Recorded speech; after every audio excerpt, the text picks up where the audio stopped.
Did it work? Anyone? Anyone know the effects? It did not work, and the United States sank deeper into the Great Depression.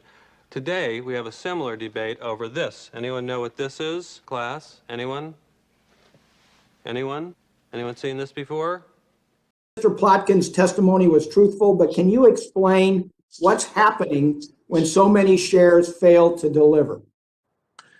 Sure. Thank you for your question. The current regulation only believes, and we have massive failure system, although it sounded like a pretty good system when he said it, which is he says unless his firm has identified, in fact, the security and to have it deliverable, it doesn't even allow them to short a position. But that's not actually the law, as I understand it. As I understand it, it's a reasonable belief, and that people can have a lot of reasonable beliefs. And we have massive failures to deliver of GameStop stock in January. So not only do we have a short position that exceeds about 140% of the available float at the time, but then subsequently we have a massive failure to deliver those securities at the time of delivery. So, and I'm sure, as Mr. Piwowar said earlier, the SEC is looking carefully at this, and I would expect their report to provide us with a lot more information. But as of right now, the publicly available information certainly indicates that there's a very high likelihood of some abusive short selling by somebody. All right, so let me ask you this. So, I mean, Mr. Luchtenmeyer talked about sales 140% of existing shares. I mean, how does that happen?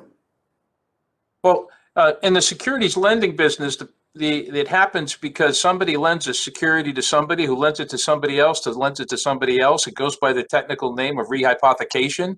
And what it does is you have this cascade effect where you, in fact, have the same security lent out multiple times. And then arguably you have short sellers having a reasonable belief at a period in time that that's the security that they could reasonably deliver at the delivery date. The problem is that that security has now moved to somebody else who has a reasonable belief that that very same security is the one he can deliver or she can deliver.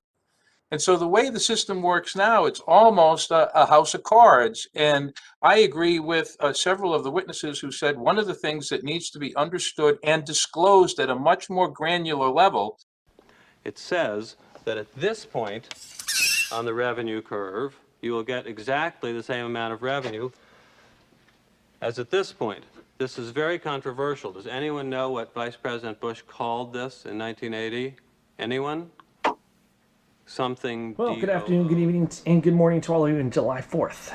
So today we're talking about failure to deliver, FTDs. This is something that keeps coming up in a lot of subreddits, discussion, and tweets and videos, and also papers that I'm going through and doing a lot of different research for a larger story about Citadel and what they're going to be doing in their future, some possible growth in areas that they are trying to possibly break into and get everybody else out of. Anyway, this is a short discussion, so let's kind of get into it. So basically, selling something, collecting payment, and then not providing what was purchased is straight up fraud. Basically, we know that. But this is not how the hedge funds have been working. We know about FTDs. The end game is to help put an end to naked shorting. This is what we want, right? Because we have all the lax enforcement of the FTDs. Because all the punitive fines are now just the cost of doing business. And I see this again and again and again. And all the DD, the due diligence with Citadel and a lot of the other companies that are, failing to deliver. And they're paying those fines, $100,000, $50,000 a year, and everything. It's just a continuous cycle. Yeah, they're okay with it. That's fine, right? They pay the fine just to go get their buddies and help everybody else in the regulatory agencies. Because the people and the companies that actually lost money from the corruption, they never see a dime of it. Even if there's a whistleblower, will people actually come forward? Because will it be exposed? Because the rules are very lax, right? Naked shorting is only a problem because of the resulting perpetual cycle of failure to deliver.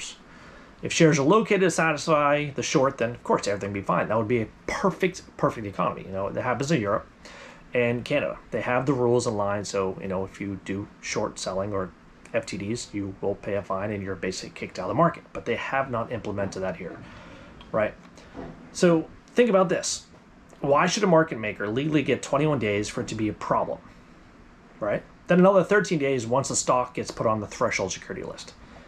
This is a question that keeps hitting me in the head. Now we learned about the threshold security list that's come forward for the AMC in recent days. I think it's up to 5 or 7 days. I'm not correct about that, and it's been the weekend, so I haven't checked any lists. But GameStop was in January, now it's AMC's.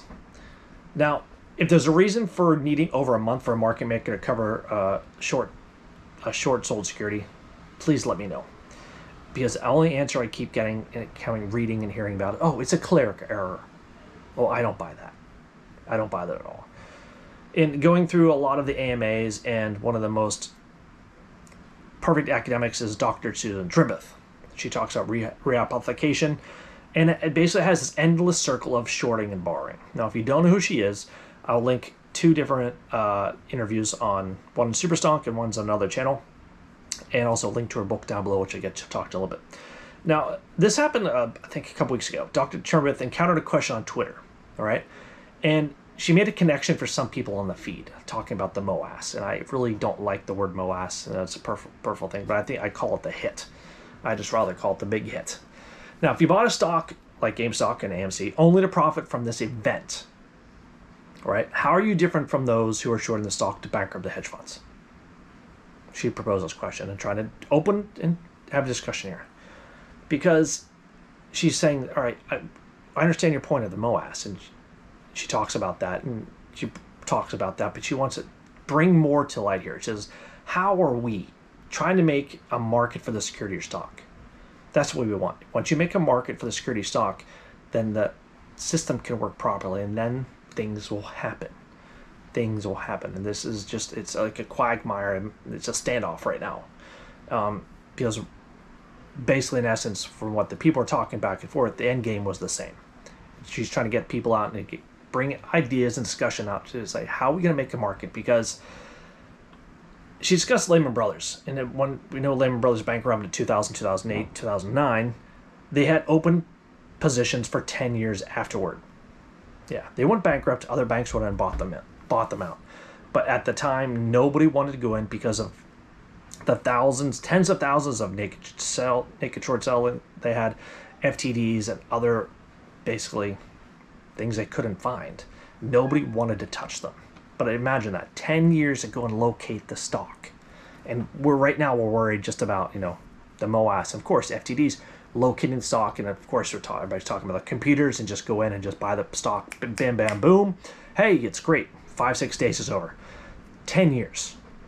That's something different.